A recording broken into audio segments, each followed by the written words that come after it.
Welcome, and I'm going to start with a brief introduction. I thought that it's going to be formal, so I came with a tie and so on, so you can forget that.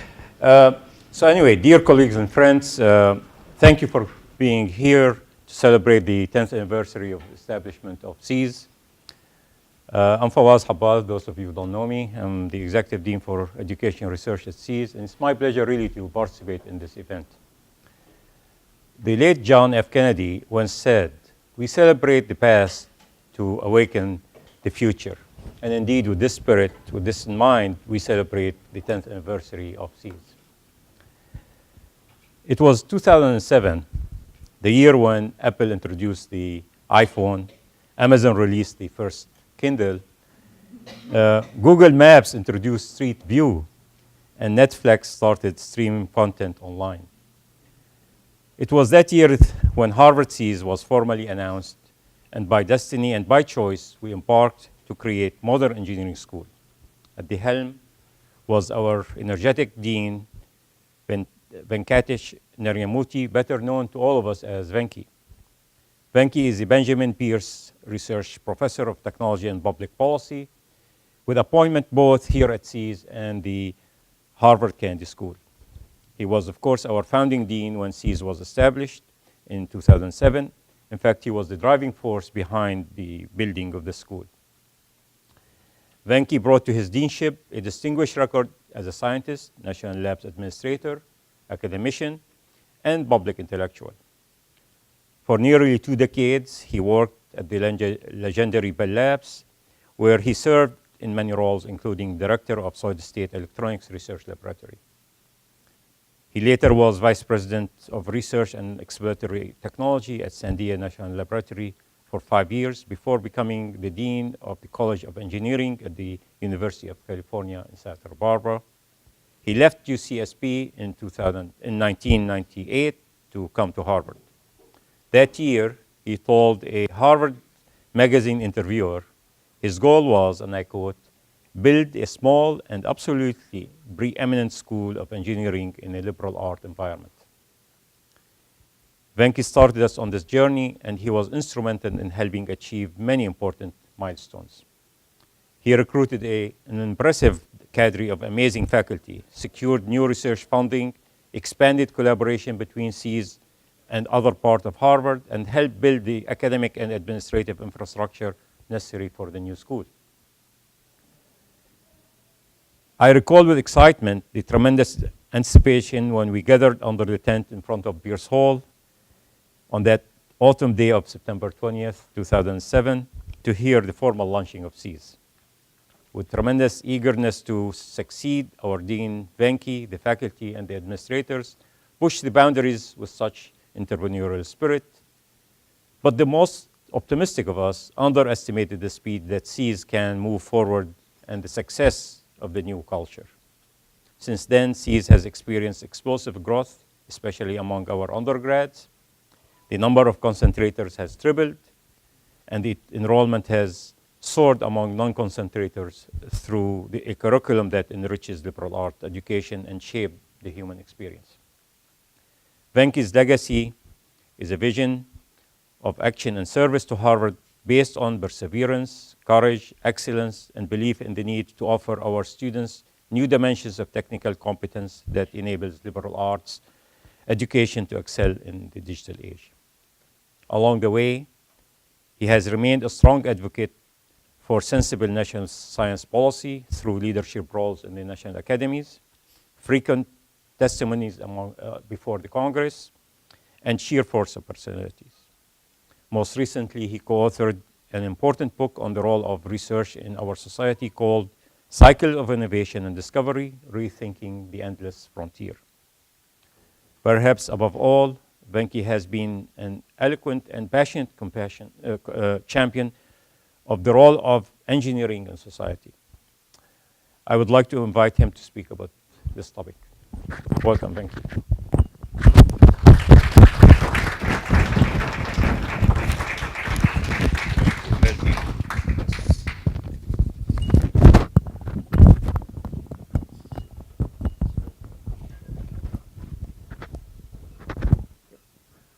Thank you very much, Fawaz, and really appreciate your most generous introduction. As we'll see, success doesn't happen with one individual. It happens because you get a lot of support in various quarters. I know there are people in this room who were there from the beginning, a couple of faculty members whom I'm particularly quite close to, and there are a lot of new people as well. And I personally always have been interested in history, and so I think it may be very good to actually see that. So what I want to do is really, I have been giving a fair number of talks. When I came to Harvard, you should know I was in sunny Santa Barbara. And in my own field, and I had a fairly active lab in what you call at the intersection, what I would call physics, materials, and electrical engineering. And Santa Barbara is really pretty good in those fields. And Harvard was obviously going under a transition. And when this dean of the Faculty of Arts and Sciences suddenly calls me and he came to visit, I have no idea. The couple of members who were on the faculty search committee, I'm sure know more details than I do. You can ask them the questions, because I don't know them. I only know one fact, which Rudenstein told me. But anyway, that was, and he literally forced me to come and visit Harvard and meet a few people, a lot of them secretly. And we'll come back to that. But I've been thinking, so when I was thinking about this, and Harvard, you know, the engineering school, as you will see, has a complicated history. It's not fair to say it is 10 years old. You can also say it's 160 years old, almost before the Graduate School of Arts and Sciences. But really, Harvard was not, in the recent past, known for engineering. And Santa Barbara had done beautifully, and at Bell Labs, where I worked much of my career, I learned after I started in very low temperature physics, I don't like the word pure, but the purest realm of physics, just like high energy physics and working on things like phonons. And then they asked me what head a department on semiconductors, and that led to me become director of that lab. And then I really realized the joys of combining physics, materials, and engineering. It's an unbeatable combination. That doesn't mean you can't do research in other ways, but this is almost, so the basic dichotomy between so-called basic and applied research. So I think we wanted to ask the question, and you will see this, I will go gently, but I want to just mention a couple of things. I met, when I came here for my interview, I was put in a little room at Harvard then, because I told then Dean Jeremy Knowles, who was an extremely persuasive individual, the late somebody I feel quite loyal to, because he was definitely a very special, as well as Neil Rudenstein, who was the then Harvard president. Neil Rudenstein came from Princeton, and he told me, when I went and visited him in his office, he says, Venki, I had all my roommates at Princeton were engineers, and I was provost. I tried to build the School of Engineering at Princeton, and we want to do the same at Harvard. So that was a very important thing. And Jeremy Knowles was really a kind of what, for me, epitomized a culture of extreme excellence, and where you knew the decisions were made. Very important, because I actually feel that's what the job of the dean is, the dean of the faculty. And I knew when he was dean that I had, and Rudenstein was the president, that I had clear support to build this at Harvard. Now, we're sitting in Maxwell Dworkin, and Maxwell Dworkin was a hole in the ground. It was just sort of like where Austin is right now. And so I knew that Harvard was serious. And I trusted Jeremy, and it came on trust, really, because Harvard really had a very checkered history in this field. And that was partly because one genuine Harvard alum, Steve Ballmer, and the other, who got an honorary degree, finally, Bill Gates, spoke to Rudenstein and said, you need to do something about engineering and technology. At least that's what they told me. And you all can figure out how Maxwell Dworkin is late. So that's what brought me here. But what brought me here, where I thought Harvard would be distinctive, was always, I would like to say, Harvard College. The undergraduates are the heart and soul of Harvard. All the professional schools and everything else, the graduates, etc., are the arms, or all these other things. To use an imperfect analogy, that was, and I knew that you got the one place where Harvard was unambiguously better than Santa Barbara was in its undergraduate population. And I went to a liberal arts college. I was a so-called physics nerd who was the track team and the debating team. And so, and I loved to play squash with my good friend David Nelson, that I realized there was an opportunity. Because at Santa Barbara, I had seen so many so-called ABET reviews where engineering itself was stovepiped. And of course, Santa Barbara was not that way. We had to convince them that it actually related, and Bell Labs was never that way. And I knew that ABET itself had to change, and the future of engineering as a discipline needed to change, both in its perception, because in Bell Labs we never made the distinctions. So that's what the extreme quality of the undergraduate. There are one further point. I was very sensitive to have relative independence. This is important. We were part of the Faculty of Arts and Sciences because I felt the undergraduates were important. But the dean, long before my time, Paul Martin, everybody else, there was a compact true to history which said the Gordon Mackay Endowment provided great financial resources, and the person who had that ability to spend was whoever occupied that position. So those are important elements. They were financial resources. We had to still raise them, and then yet embedded. And I've already told you how we want to evolve. So I started giving talks, and we're going to revisit history, but there were all these schools at Harvard: education, divinity, what do you call, design, business, etc. And why no engineering? This is a serious issue. And not only that, the president has a council of deans. The only dean missing was this dean. So luckily I talked to Paul Martin, who was a predecessor and everything else. They used to sit on it, but when they no longer was a school, it got a relegated stage, just an exalted department. And that really bothered me, because I knew the visibility was really important. So right in the beginning, I told Jeremy Knowles and Rudenstein, we need to be on par. And immediately I was appointed to the Dean's Council and so on. So we'll come to those aspects that you actually know what the history is and here. So I gave talks. The corporation got interested, the ones which run Harvard, and I had to give a lot of talks. So what I've done, there are no new view graphs here. There are ones which have been generated over some period, which I produced. So, oh, I'm sorry. Too fast. No, I normally have it off, and somebody lately, I don't give my cell phone to too many people, and Jaya knows when to call me, but anyway. And I appeared before the corporation many times, and the corporation also has visiting committees. And in fact, the first chair of the visiting committee was Tom Everhart, since I came in president of Caltech, and the future chair was Susan Graham. So you'll see all these people here in this important. So I always felt, this is why I'm coming to Harvard. I told this to the corporation. What does it mean to be a leading and society-relevant university in an increasingly globalized world? And what does it mean to be a broadly educated person in the 21st century? This goes back. I've been using this view graph even today. And there were two major themes in my talk: that the unique role of engineering as a linking discipline, as something to the world of science, to the world of technology, as a source of innovation for the economy. Here, what I realized, I've been reading now, since I stopped being dean, I've been reading a lot of social science, public policy. I'm much better educated than I can even teach at the Kennedy School. It's not an easy thing to do, but there was a total mistaken view in some quarters about engineering. And actually, those who know physics will know the tools of scientific discovery usually come from fields like applied physics, electrical, and you name it, and you can choose your field. And not only that, that engineering marches sometimes to its own drummer, sometimes science marches to its own drummer, and often where they're melded together. And what I'm going to talk about is the melding of that, and not any hierarchical order. Sometimes one precedes the other.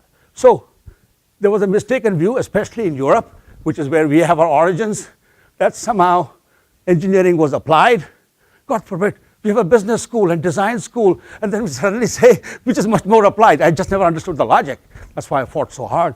And this is really important, that really we begin to understand that engineering, that's what Bell Labs taught me, is about imagination. It's about creating new things.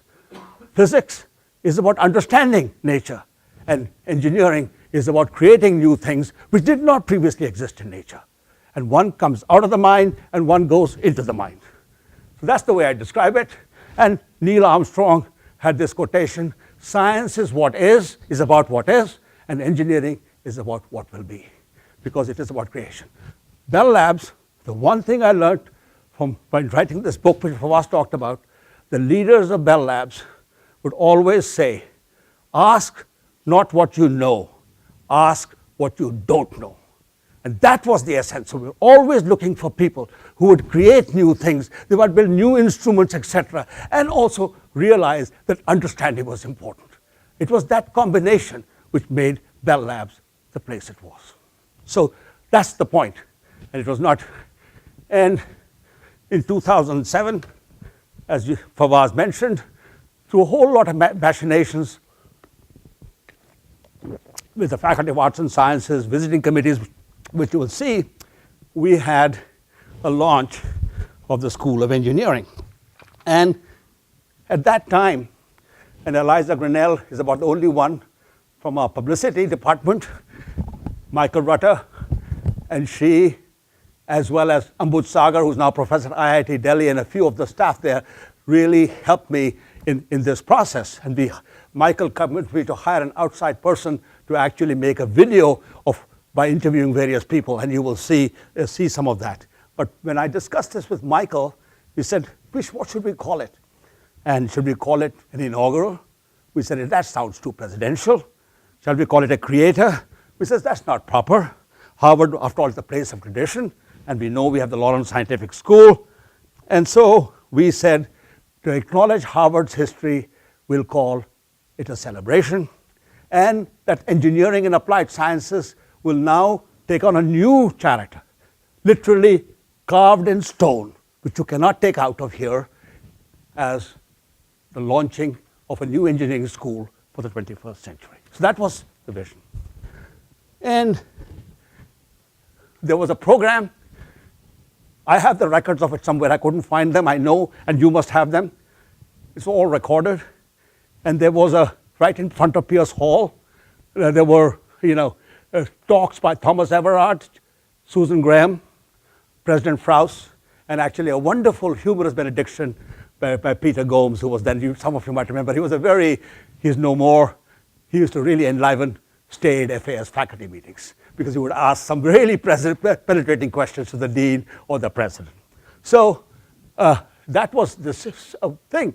And then we had an afternoon symposium, and I won't go through any of this in any detail, but the keynote speaker, for those who don't know, was Chuck West, who was the immediate past president of the National Academy of MIT and president of the National Academy of Engineering. Very careful and thoughtful person.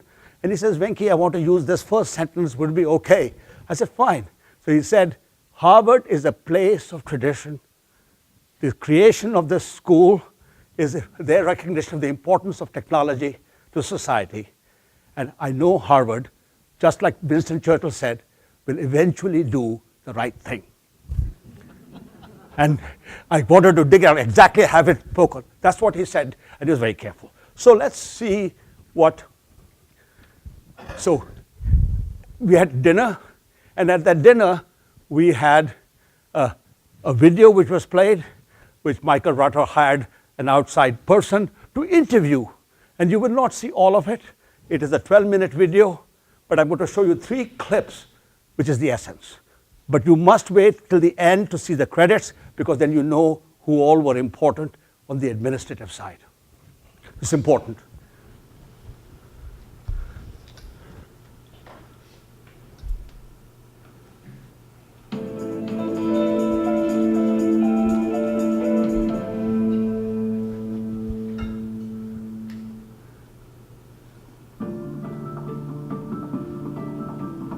The creation of the School of Engineering and Applied Science is really the fulfillment of a 160-year-old promise.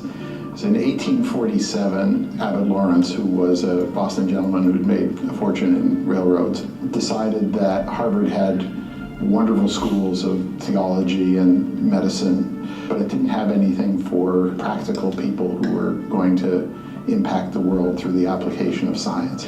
So the Lawrence Scientific School was founded and named in his honor. The other important figure in the early history of engineering at Harvard was Gordon Mackay. Gordon Mackay was a shoe machinery magnate. Mackay decided that he wanted to give his entire fortune to a school that would train people in engineering and applied science. He wanted a different kind of engineer. He wanted a broadly trained, cultured engineer. We had decided many years previously that in view of the presence of MIT in the same town, there wasn't much point in Harvard trying to create its own school of engineering. And we'd also come to what in retrospect seems like a disastrous decision after World War II, that computer science wasn't a genuine academic discipline.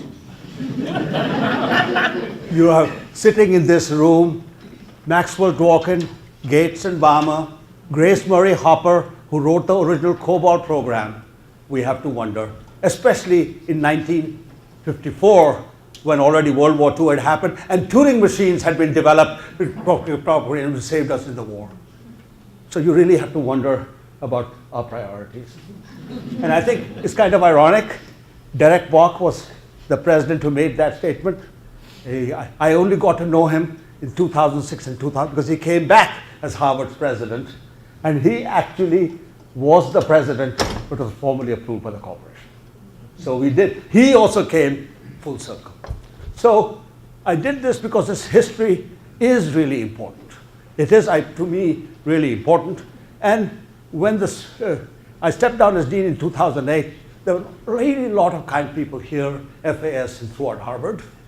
Many of them made really kind speeches, and some of them gave me some very nice memorabilia.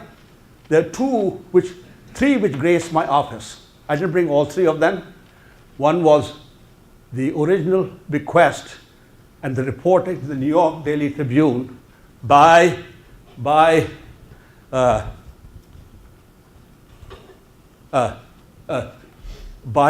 Ernest Lawrence of the Scientific School.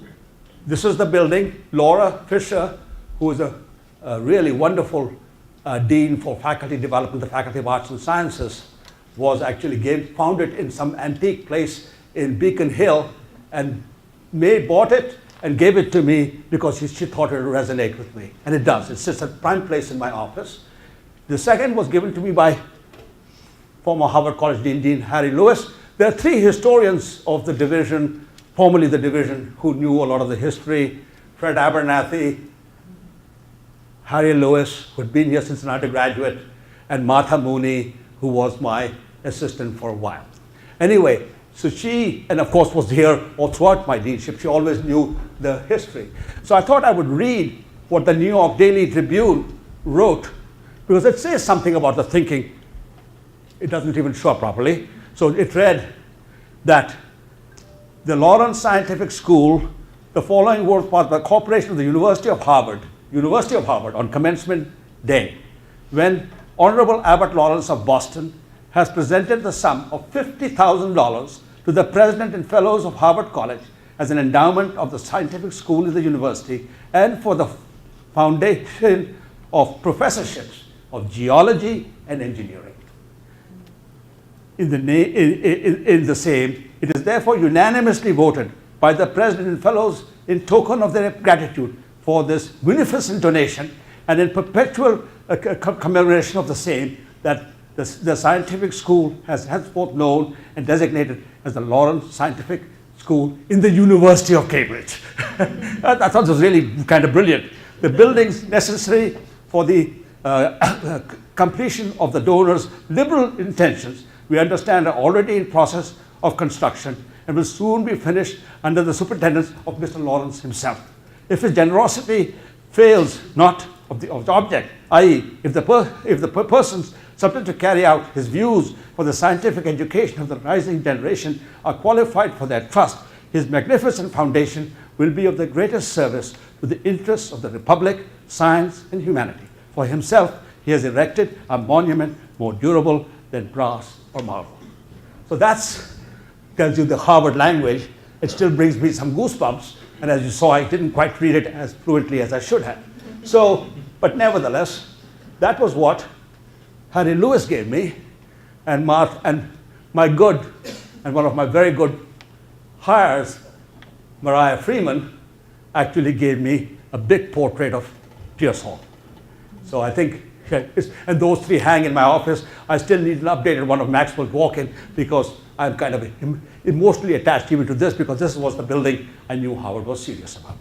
So so for this brochure, Engineering the Renaissance, which Michael Rutter and Eliza prepared with me, has the timeline. And we're not going to go through every one of these in detail, but 1847 is clearly an important era. In 1906, the Lawrence Scientific Group was dissolved. Harvard doesn't do engineering. And then you should read, in 1918, it was recreated. The immediate cause for the establishment of the school was a decision by the Supreme Judicial Court in 1917, outlawing the arrangements reached with MIT in 1914. So I often, when I spoke to alums, used to take this book, Harvard Observed. And there's an interesting chapter in this book about President Eliot. Fred Abernathy said, School of Engineering is a tale of three chemists, because Eliot was a chemist, but taught at MIT. He had visions of combining MIT and Harvard, and believe me, it caused great consternation, according to the historians, both among the faculty at MIT and at the faculty of Harvard. Dean Shaler, who's the dean, I think a geologist here, he protested. He said, what are you doing giving all this money to MIT? And of course, MIT professor said, what are you doing? Those guys, Harvard, they don't understand technology. Why are you going to join up with them? So, and then they still tried to do it. The bosses then went to the Supreme Judicial Court. You know, Harvard is incorporated in the state of Massachusetts, and it started before that. Kind of very interesting. There are many other discoveries, crystal oscillator, I don't have time to go on it. But there's another important thing. The McKay laboratory had the first working synchrotron. And the synchrotron was eventually given to Los Alamos, and kind of extremely important. And then by 1942, it's a complicated, there's a whole complicated history. There was a department for the undergraduates for engineering science, and there was a graduate school doing some engineering. And then in the 1940s, applied physics became important, so they created a department of engineering and applied physics.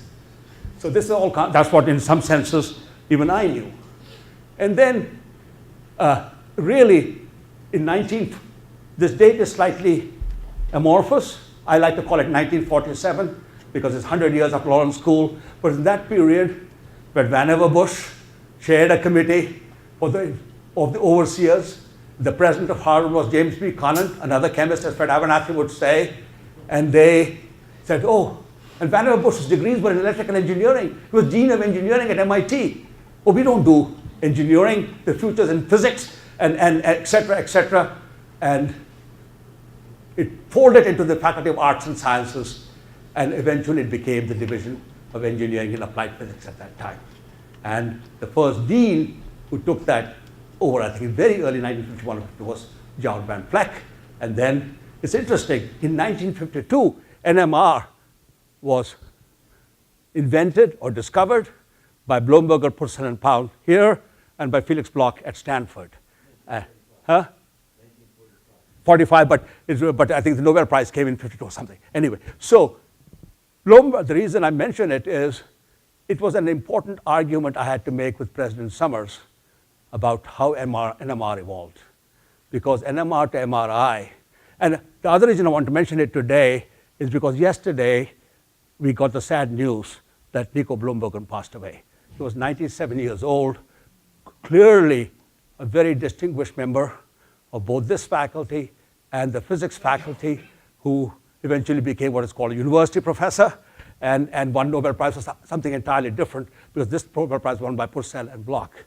But really what is important there, is that Kluge became MRI because of tremendous feats of applied physics, electrical engineering, you name it, and led to diagram. And of course, that all happened outside Stanford at Varian because Felix Bloch patented it, and so on. Because I have a strong view that sometimes in academia, we view patents negatively. That doesn't mean we all become slaves of industry, but it is the knowledge creation which is really important, and that you need to have both the discovery and the invention. So one big contribution to Larry Summers' thinking was to show him, because he was on a kick to make life sciences the dominant thing.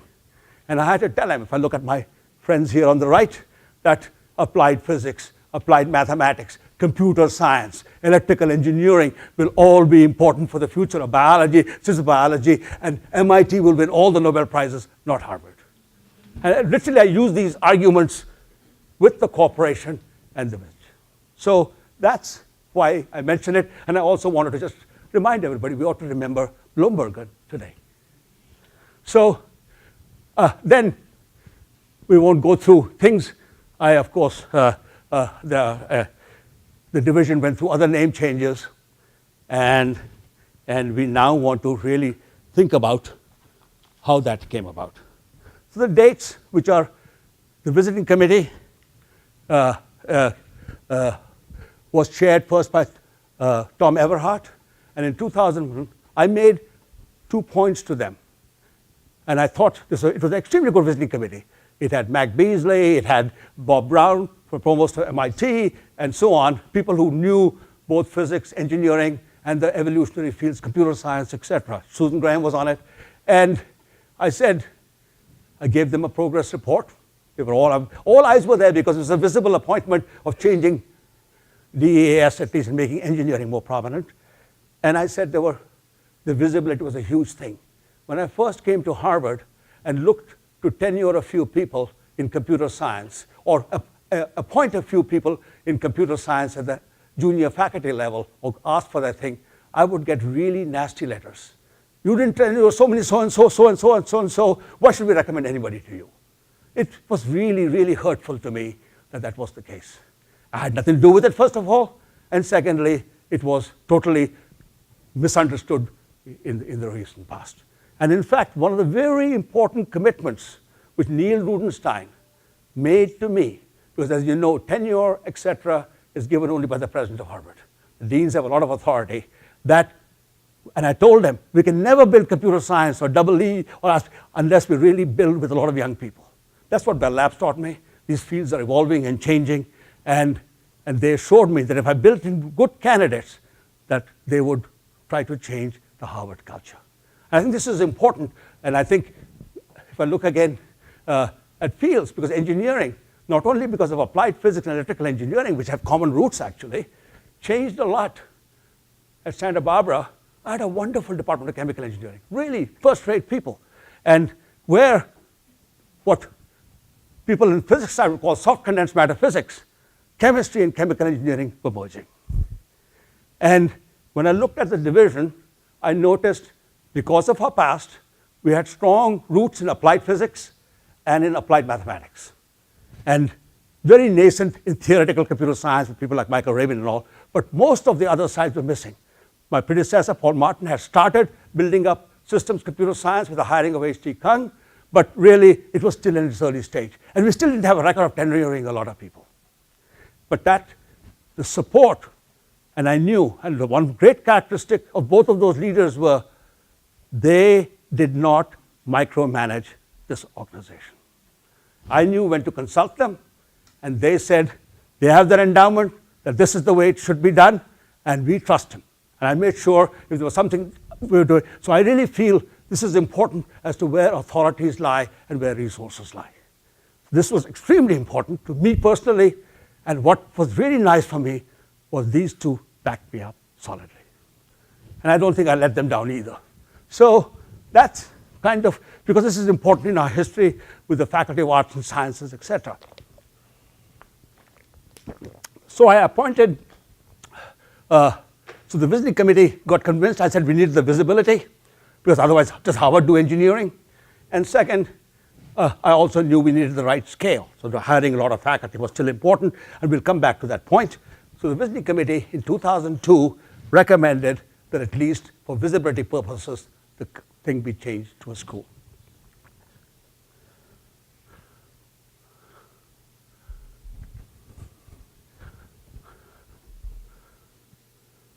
I was on the visiting committee in the early 2000s, and the visiting committee recommended that it become a school at that time. One of the things that the visiting committee was concerned about was visibility. And without being a school, there were a lot of people in engineering who didn't know that Harvard did engineering. And meanwhile, Harvard was getting better and better in engineering. So we come to Maxwell Dworkin, which is where, and you know, the visiting committee was extremely supportive. They were also critical where division wasn't doing so well, etc. They in fact thought we should not even worry about ABET and other things because Harvard would create its own brand of engineering. And I spoke with Jeremy Knowles. I said, you and Rudenstein were gracious. You appointed me to the Dean's Council, and I was treated as the only other non-school dean on that council at that time. Now it's slightly different. And I was treated like an equal and going before the corporation and showing some of the view graphs, which you will see again and again. And however, and Jeremy, in fact, I remember having a faculty retreat in the American Academy of Arts and saying that we will become a school of engineering. And of course, he stepped down, and affairs got reorganized a lot with divisions and so on. And it was held in abeyance till about 2005, when I restarted it because it was still bothering me that it had not been happened. It was promised, it did not happen. And at that same time, so that's what happened. And I will want you to read a little bit of, we put this as the vision for the 21st century at that time. Our tradition, and I actually wanted to read here that I actually presented it to the Faculty of Arts and Sciences in a speech before them on May 16th, 2006. Larry Summers was still the president, Dean Kirby was still the dean, and Derek Bock was also there because we obviously announced that he was, but we had had a discussion and I said, this needs to happen. And they said, well, and I'd given a talk earlier, before the Troubles, in October, to the Board of Overseers, which illustrated all some of the points which I made, which I knew, where I told the corporation that Harvard would always get a grade of incomplete. In fact, I told them Harvard has a good physics department, but MIT, because his argument about MIT was totally fallacious in my view. MIT had a physics department with a lot more faculty members. And I told President Summers, your economics department at MIT is very good. Why don't we all go there? It made no sense for us to be a great university. We are incomplete. And I still feel that way until it actually becomes, in a new form, fully integrated. So I told that faculty speech that the Harvard is a place of tradition. It'll come back full circle in the 21st century, rooted in science, nimble and interdisciplinary, with the larger goals of impacting society. It literally, it's sort of in my blood to sort of think it through, that is what the vision was, which then Michael Rutter and others put this in this form. So another couple of points to complete the history. I'm just showing you this not because IEEE Spectrum wrote an article. For them, they were in awe. They forced me to go to the faculty room to take a picture. I didn't want to do that. And because they showed all the great poets and everyone had been at Harvard, and somehow the so-called practical thing was now there. That was, if you read that, and I'm happy to post these things in here. A couple of other things. Harvard, the schools have a certain literally stamp of approval. There literally is a zeal. The Faculty of Arts and Sciences has its own Veritas symbol. Business school has it. Medical school has it. Engineering school had it in 1936. And eventually it was actually taken off the book by the corporation because we don't do engineering. And then Rutten found the thing at this thing. We asked people to give, lots of people had very modern kind of things. But I finally made the decision, you may not like it or not, but our past had to be honored. And therefore, there is, of course, two features. The original coat of arms has this. This is really the Lawrence coat of arms to honor Abbott Lawrence. And the stitch, because McKay ran a shoe factory thing, and that's how he made his money. The stitches were supposed to represent Gordon McKay with the Veritas. And of course, I had to send it to the corporation for approval, and it was done. So I think this is important that we come full circle, rooted in science, nimble and interdisciplinary, and for the larger. I think there are several interesting other features which I'll end with. One was at that faculty meeting, I had forgotten until I dug out the minutes. And the minutes are very well recorded. So whoever does the minutes for FAS, they need to be complimented. And superb job. And what I did this, I had formed 2 faculty committees in 2006 to actually get larger buy-in, because this was getting serious. And one was chaired by Salil Vadan, who was a junior faculty committee, and Garrett Stanley, and the other was a senior faculty committee, which had Barbara Gross, John Hutchinson, H.T. Kung, David Mooney, David Nelson, and Jim Rice, and Federico Capasso. And Federico Capasso and Salil and Barbara Gross gave talks, and Federico makes some, in his true inimitable fashion, makes some emotional but important points, which I won't go through. And Barbara Gross ended it. Finally, she noted in a personal note that she would be glad and not to have to explain the word division anymore. So I wanted to acknowledge that, in fact. And the other key features were also, I thought, I had tremendous staff support, starting with Mariah, Ed Kozlowski, including Harry Dumay in finances, because believe me, finances are important. We won't discuss that in any detail, but this is important, how we embedded ourselves. At the corporation, Derek Bach asked me when I went in 2006, Venki, should we just make it a separate school? One of the sentiments of my own, as well as that of the faculty, extreme faculty, because a lot of us cared about the undergraduates and the Harvard College, and I had this vision of the Renaissance engineer, that that's what we needed to do. And I told Derek Bach, somebody in the future may decide differently, but that's important to me and my faculty, and I told that to the Faculty of Arts and Sciences Council as well. And I said, this is important that we have a link both to FAS and to the central office. So there was a dual reporting relationship of myself, both to the dean of the faculty as well, because that's how you have to connect with the professional school. The provost has a lot of responsibility for all the professional schools. And it's a hard thing to do when you have legs in 2 places. It's not simple. And maybe that's not, but that's what we came up with, and a lot of independence in terms of autonomy, which actually always was there. So it's very important that not be degraded, because people who are close to the work must ultimately make those decisions. People who know it. And I think when that second meeting occurred in December 2006, there's some wonderful quote from Jeremy Noe. He was now back as dean for 1 year. So it's kind of ironic. And I would have had a movie with him too, but unfortunately he passed away. And he did come for the inauguration, but he just had barely recovered. He came in a wheelchair at that time.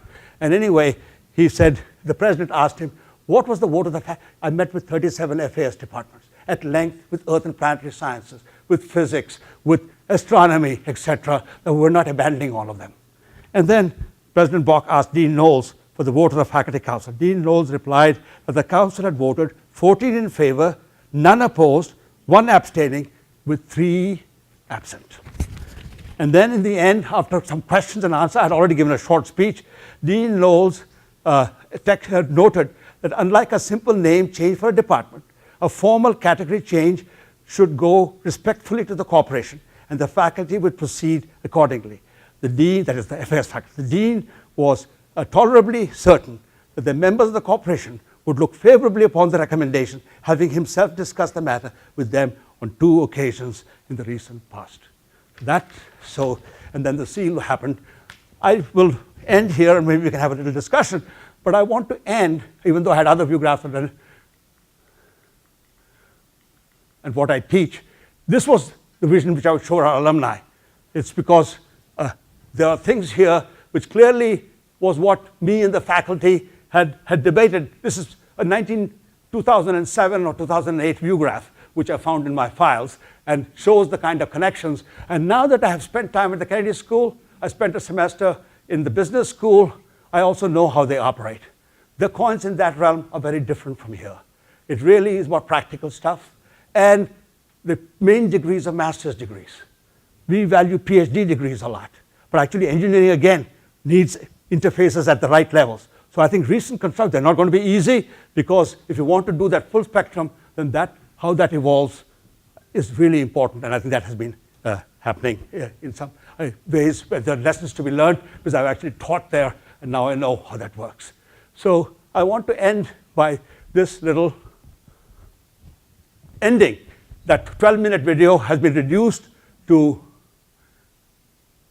One of the things that we can do at Harvard from within the School of Engineering and Applied Sciences is have a real impact on all of those Harvard undergraduates who are going to be corporate leaders, government leaders, who are going to be making and affecting public policy. To study technology in an environment where you reach beyond the simple implications or complicated implications of the technology itself into the even more complex social and political and ethical questions is, I think, essential to our advance as a human race. We can go from wonderful advances in science and take those advances in science, understand what's important in society, how can we turn those advances into ways to improve the human condition. University cultures, when they think about science, and frankly they think about science too little, tend to think about theory. They tend to venerate Einstein. They don't tend to venerate Edison. They tend to think about problems in the abstract rather than problems in the concrete. If you go back through the great scientists, whether it's Newton or Galileo, they drew much of their inspiration from practical problems that had to be solved if society was to progress. We've had a lot of success at Harvard already in bringing people together. If you have the goal of applying what we know about stem cells to curing human diseases, we're going to need a whole new kind of bioengineer, somebody who can put cells back in the body, perhaps in an artificial tissue or organ, perhaps in a way that will protect those cells from the immune response. These are very interesting and important multidisciplinary problems, and they bring together not only different disciplines, but different schools. The Harvard Hospital is one of our great strengths. And what they also do is they show you that there's no bright line between basic science and applied science.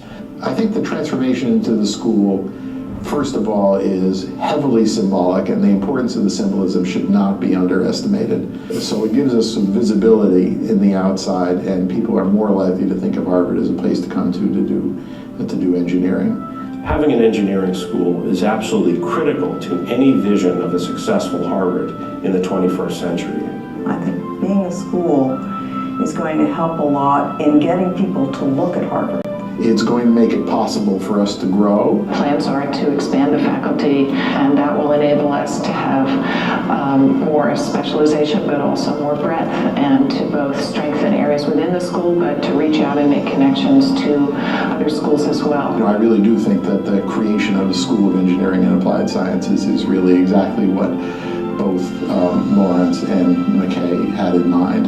And I would say in 10 to 15 years, nobody hopefully will ever ask the question, does Harvard do engineering? Does Harvard do applied science?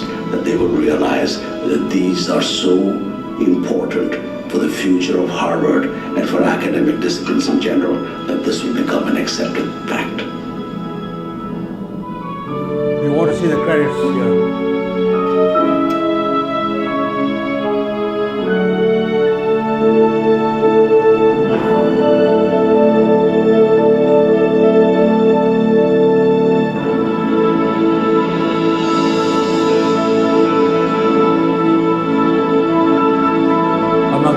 That side.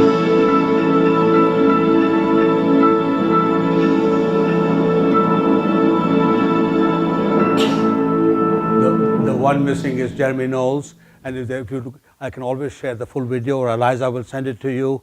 And it's quite interesting what Rudenstein and others say, and even Everhart and so on. But I thought I'd give you a glimpse what others were saying at that time, because that's an important part of history. I'm reading a lot of history. I'm just looking about even US history right now. And then I'm also reading histories of computer science, and Claude Shannon, who was on the same level in my view as any of the greatest thinkers of all time. And because computer science is no longer, it is not done at Harvard, and thank goodness for that. and same with electrical engineering or bioengineering and chemical engineering. I would compliment our colleagues also in physics especially, because when we hired Vinny Manoharan, he had his degrees in chemical engineering. And it was a wonderful partnership that physics chose to be able to appoint him. And we need to keep that. And later on we developed new ones with systems biology, etc., and people in this room. And that's really, really what we are talking about, of the larger on the impact, as well in different points, because they're not the same scholarship with practice and with the professional schools. Because in fact, otherwise, we do get a grade of incomplete. Thank you. So, if anybody,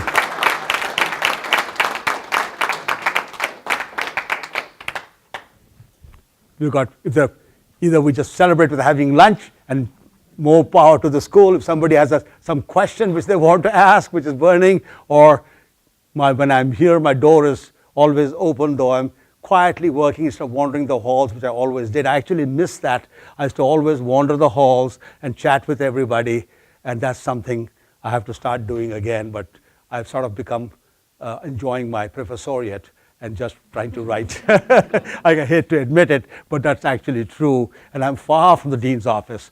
And I think our new dean is certainly off to a great start and hopefully trying to grapple. But things have changed. We should know that things may evolve. I always said when Austin is happening, it's the equivalent of Maxwell Dworkin. And one has to ask, it's not a simple thing. I always had felt at that time, I told Bill Kirby, both FAS and DAS, at that time it's still DAS, should plant a flag over there because space will always be constrained.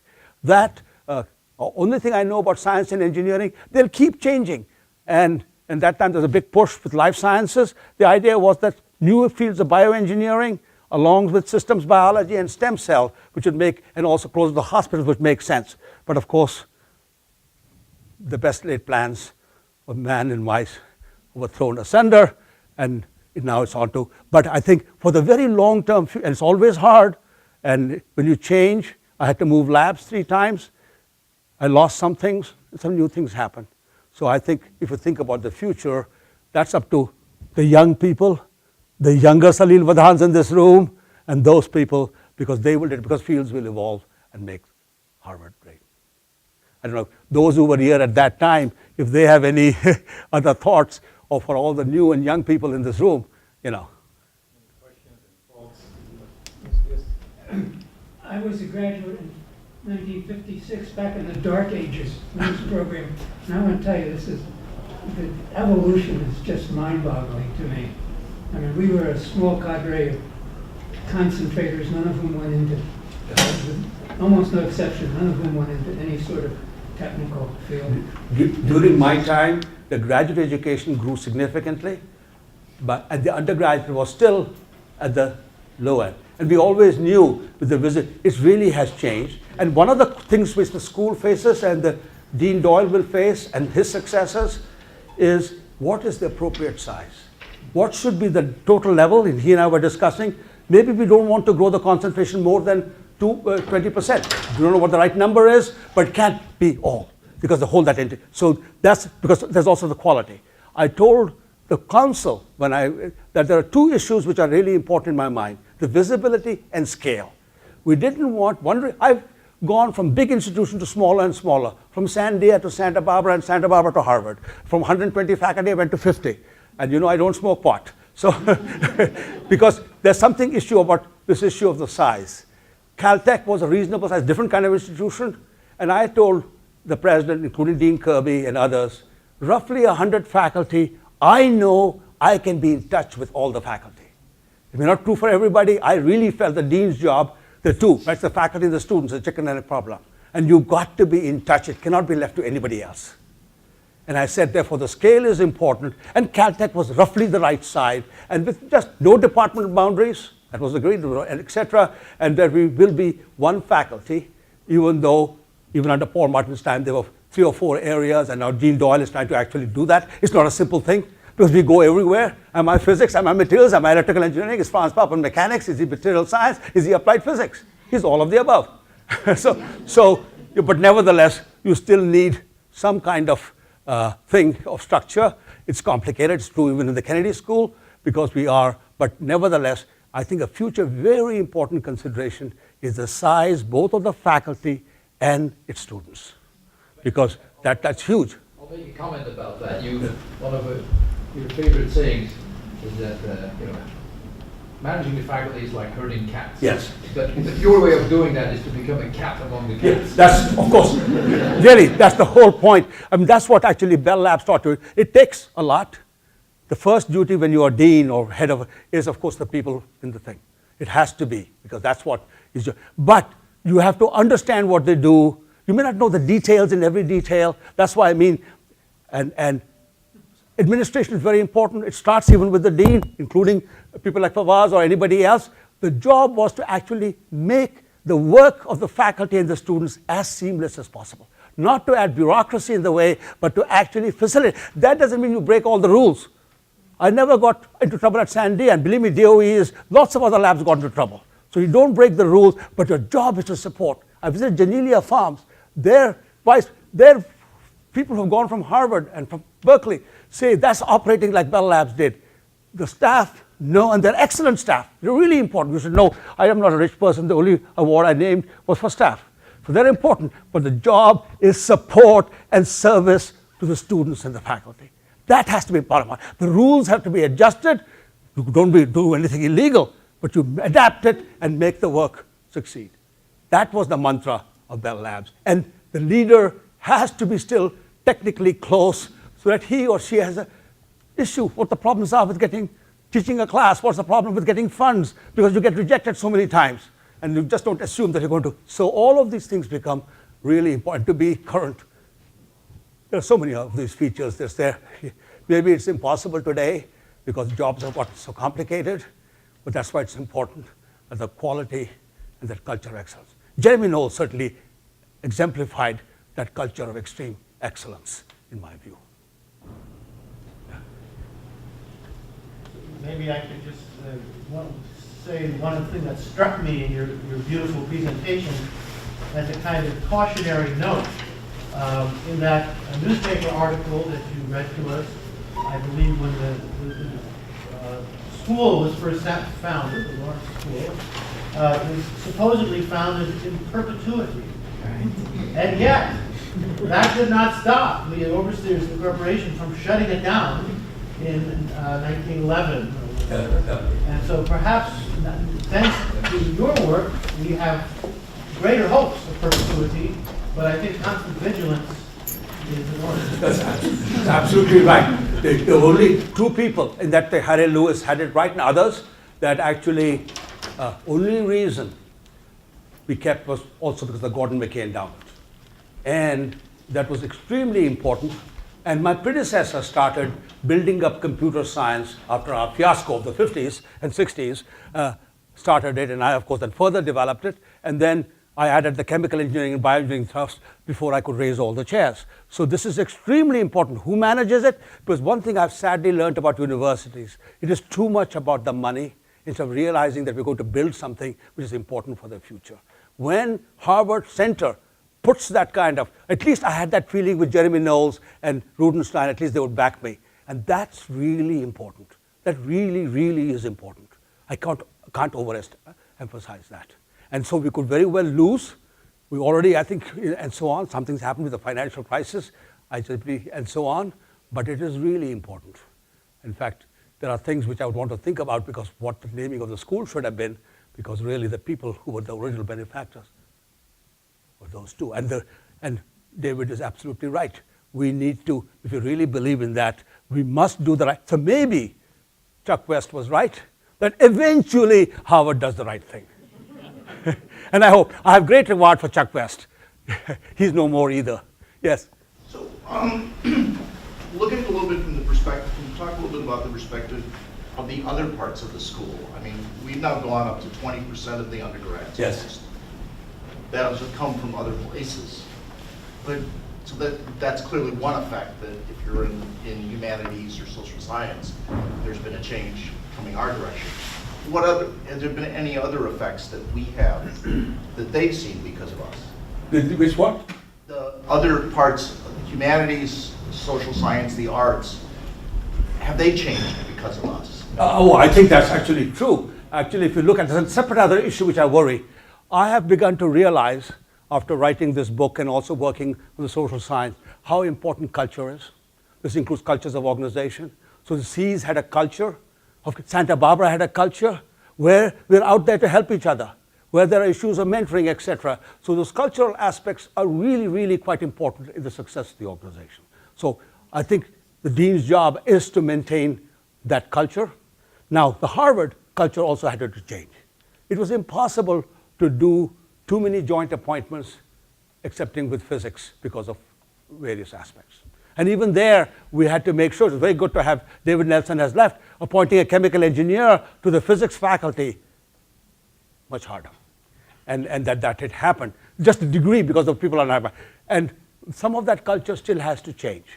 But I think we are much further along, both in biology, because in fact we do have, even chemistry, not as good as I would like, but there are some very good ones. Obviously, George Whiteside could be in CEs, he could be chemical engineer, he's now university professor, but they obviously can be enhanced. But the bioengineering, etc., how we actually eventually evolve in these professional relationships. The only one comparable in terms of PhDs is the medical school.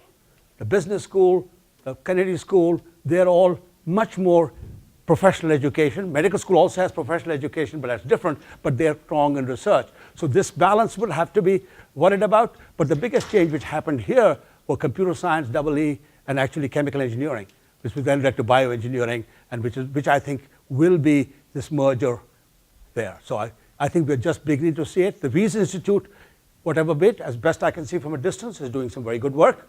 And of course, we always had the Material Science and Engineering Center. I think France was director once, Wes Westerwell, Dave Waits, and that also. So there are those research centers where SEAS was the center and highly computing.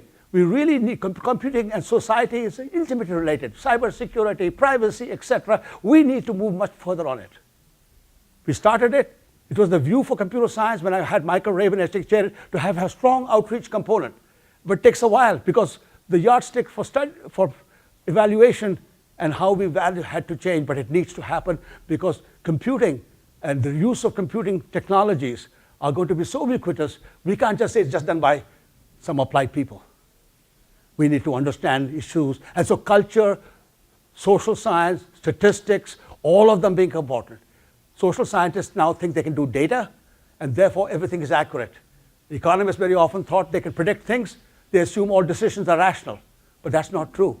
It is human, we are human beings, and therefore trying to use data in social science at the same time with human intelligence, etc. is going to be, I'm very worried that sometimes you'll be so immersed by the data that you would actually forget these larger human issues. That's why it's so important. So I think these are important questions for the university and the dean.